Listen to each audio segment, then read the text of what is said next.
April 17, 2024 সমগ্র ভারতবর্ষ এক অত্যাশ্চর্য ঘটনার সাক্ষী থাকল। এমন এক বিরল ঘটনা যেখানে ধর্মবিশ্বাস আর বিজ্ঞানের মেলবন্ধন সম্ভব হলো। অযোধ্যার রাম মন্দিরের গর্ভগৃহে রামলালার মূর্তিতে সূর্যরশ্মি কপালের মাঝখানে তিলক হয়ে এসে পড়ল। এই ঘটনাকে বলে সূর্য তিলক। দুপুর 12টায় শুরু হয়ে প্রায় 3.5 মিনিট ধরে এই সূর্য তিলক স্থায়ী হয়। চলো এর পিছনের বিজ্ঞানটা কি চটপট একটু দেখে নেওয়া যাক। এই সিস্টেমের গঠন অনেকটা আমাদের জানা পেরিস্কোপের মতো। পেরিস্কোপ কী হয় মনে পড়ছে? এরকম সমকোণে বাঁকানো দুই নলের কোণগুলিতে এরকম দুটি দর্পণ থাকে।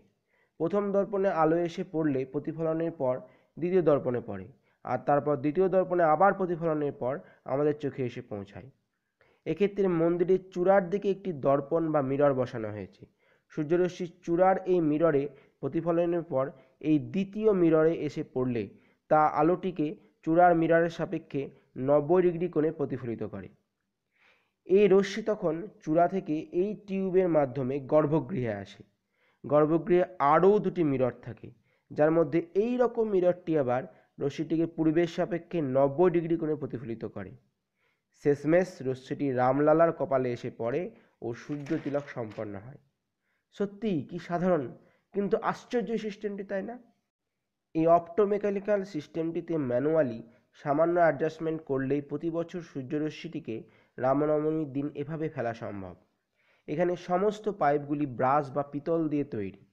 রশ্মিটিকে কনসেন্ট্রেটেড বা একত্রিত করার জন্য এই পাইপের ভিতরে 4 ধরনের লেন্স ব্যবহার করা হয়েছে। আলোক রশ্মিটি যাতে বিক্ষেপণ বা স্ক্যাটারিংয়ের জন্য ছড়িয়ে না পড়ে তার জন্য পাইপের মধ্যে কালো পাউডারের আস্তরণ দেওয়া হয়েছে। এছাড়া আলোক রশ্মিটি একত্রিত হয়ে যাতে মূর্তিতে তীব্র হিট তৈরি করতে না পারে তার জন্য ইনফ্রারেড গ্লাস ফিল্টারও ব্যবহার করা হয়েছে। এই ধরনের সূর্যতিলক বা সূর্যরশ্মির সমাপতন কিন্তু অযোধ্যা ছাড়াও আরও কিছু জৈন মন্দির বা কোণার্কের সূর্য মন্দিরে দেখা যায়।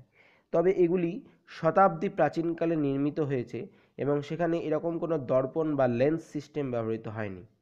তাহলে প্রাচীন ভারতের কারিগরি বিদ্যা কত উন্নত ছিল তা কি একবার ভাবতে পারছো?